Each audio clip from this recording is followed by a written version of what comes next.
So this is for our buddy Catherine. I'll send it out to you. I'll send it to everybody, but we'll record the first lesson part. Hi, everybody. Hi, Welcome. Mark.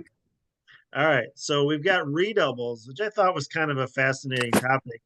Um, and I kind of studied up on them again, watched the video I did with Jim a couple years ago. And there's a couple points in there, or one point in particular I'm going to start with, and then we'll kind of go to the information part. But he said it a couple times in the video. He said that, I emphasize to my partners and as I teach that, redouble is always going to mean, something else. You're never really going to need to do a redouble for scoring purposes because usually a double is going to be a top board. So um, he encourages you to always mean redouble means something else. And so we're going to talk about those something else's. And we're going to talk about the most common one first. And then we're going to go to the SOS double, or I actually sometimes refer to it as SOL, and you can figure out what that means, double. um, but anyway, the most common double is this one, the redouble. I'm sorry. The most common redouble is the where our partner's open to our right, the person is doubled, and the redouble shows the 10 or more points. And that's the one that, I don't want to say it comes up a lot, but I want to say because double is so common now, it's going to come up probably every other game.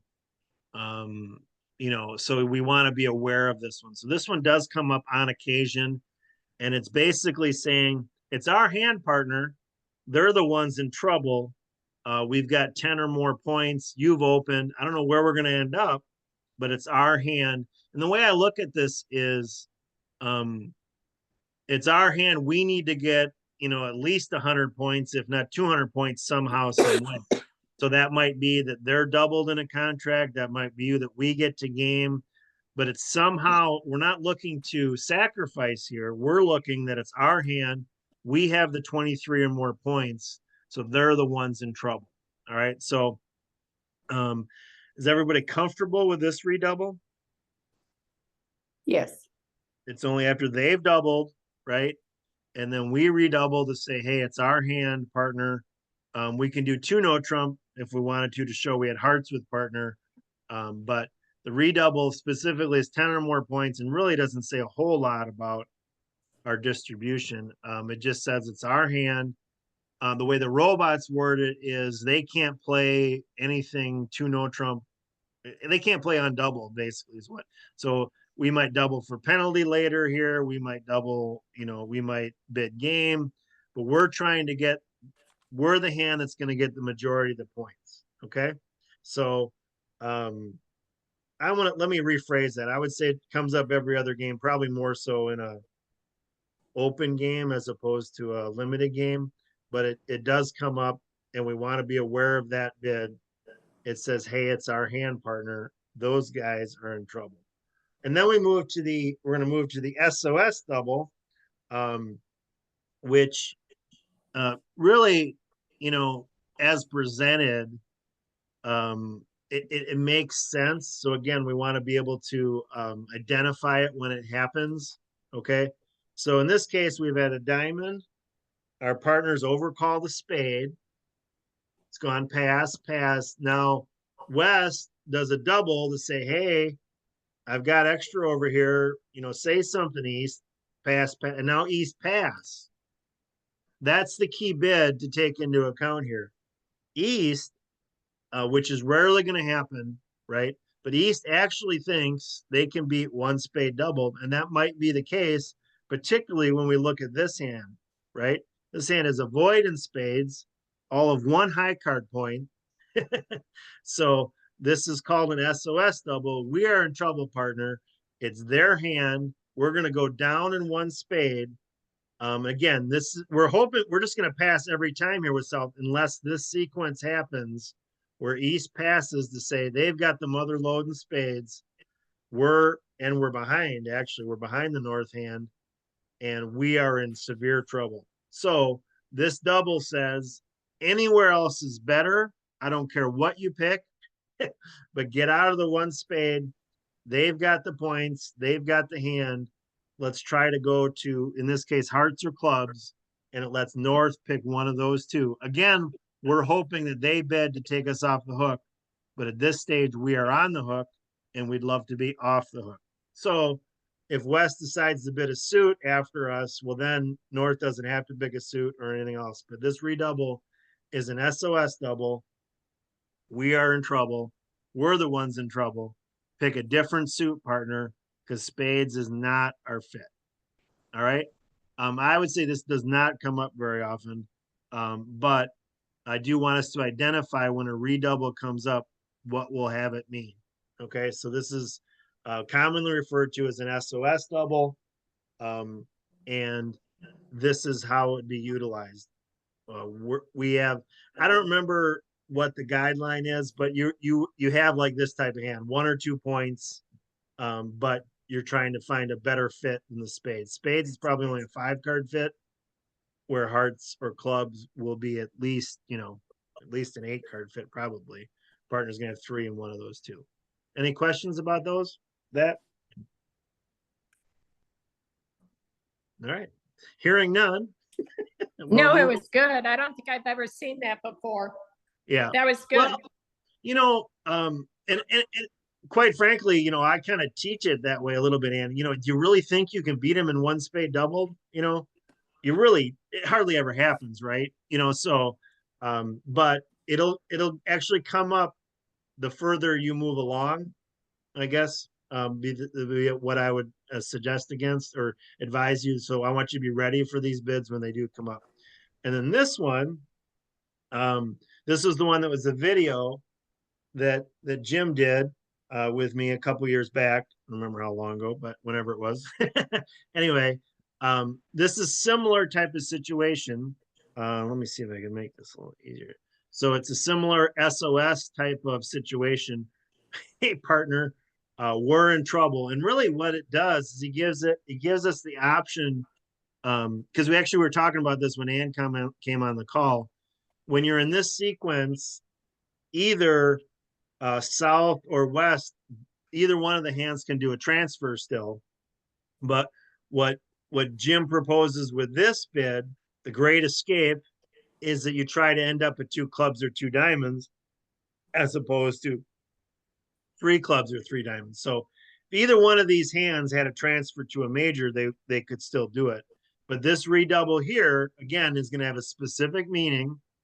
And he says it should be utilized to find a minor, and you can find the minor then at 2 clubs or 2 diamonds. So it works similar to a transfer to a minor, in that partner will bid the clubs, they'll do the relay to the clubs, and then they find out if it's clubs or diamonds. And again, this would be similar to what Ann just said. Not, hey, it doesn't come up or whatever she worded. Haven't seen it, but it's a pretty cool little tool to have, because this redouble here, this hand knows that they have probably 23 of the 40 points, okay, or 20, so 1 no trump is going to be a problem for us. And okay, I have a question. So that 2 club bid, I can't see North's hand. Is that a natural bid or is that Stamen? That's a relay. That the North was 1 no trump opener. Yeah. So what is the 2 club bid by North? It's a relay because South redouble.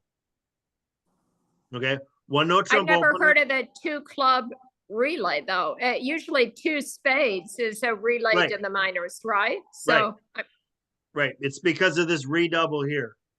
So explain that to me. I'm confused about that. How is that a relay? So it's gone 1 no trump double, saying I've got a no trump opener as well. Okay. So you would only use this against people that use that as a no trump opener. So if somebody's playing a don't, for example, this would not be on. Okay. So 1 no trump opener versus 1 no trump opener. Okay. 2 diamonds would be your transfer to hearts. 2 hearts would be your transfer to spades. He's saying, if you've got even a 5-card minor with 3 or less points, because they have more points than you guys, use the redouble as your relay to the minors. Oh, I've never heard of that. Right. Okay. Neither had I till whenever I did this video. Okay. So, So no worries. But the advantage is that you can end up at 2 clubs or 2 diamonds when you have this pathetic amount of points. You know, this south hand, if they have points, they're going to leave the double in, right? They have 2 points here, so they're gonna try to escape. That's why he gave it. I don't know if he invented it or not. He probably did it, honestly, but I have no idea because I had never heard of it before. But he termed it the Great Escape, and like that's the absolute only advantage is you end up at 2 clubs instead of 3 clubs. And then later on in the video, if you watch it, he goes on to explain, 2 clubs is down 1, where 1 no trump is down 2. So if you ended up being in 3 clubs, you'd be down 2. So that level makes a difference. We rarely ever transfer to a minor. But in this case, in this sequence, only this sequence, 1 no trump double, the redouble sequence, North just has to then bid 2 clubs, and either South will pass or correct it to diamonds, just like a normal, how I play the transfer of the minors, but it's going to be at the 2 level instead of the 3 level, which is even more appealing. Okay, is that alertable, the redouble? Yeah. Mm-hmm. And what do you call that on your card? What do you call that? Until further reference, you know what? I did ask him that back then. Now that I think about it, I'll That's send that okay. out. You can get back to us. Yeah, Yeah, I'll send it out when I okay. send out the information. But I have it on some of mine, whoever I did this lesson with. So it might have just been in the no trump section, and we might have termed it the same thing, the SOS, but I'm not sure. I'll find it out. Okay. Okay. So anyway, it's and if you were at the table and people asked you what it means, you just explain what it means. Okay. You would say it's a relay, relay to clubs. I have one of the minors, and then they go, actually in person, the north hand would be explaining it online, the south hand would be explaining it. So this is one of those these last two, the SOS stuff is a nice thing to have in your toolbox. But on the same tone, it doesn't come up very often. But especially when you guys are playing some team games and stuff, these are trying to avoid the big number going down type of thing. This is something to avoid, and you don't have as much competition as at the lower levels. But particularly if you are vulnerable in different things, this could be a problem. So these are cool little bids. Any convention that you don't give up anything else, I'm kind of a fan of, as long as I can remember it. This doesn't give up anything else. I agree with Jim in that you never need to redouble for the score. If you make 1 no trump doubled, you're getting a top board. So I don't need to redouble it to try further. So the summary would be identify that redouble is always going to mean something different. And in this case, the most common one is the redouble for, just to say I've got 10 or more points. But I would really do these other 2 examples. I kind of lump them in the same category. Hey, we're in trouble. Let's try to end up somewhere better. Right? So any questions?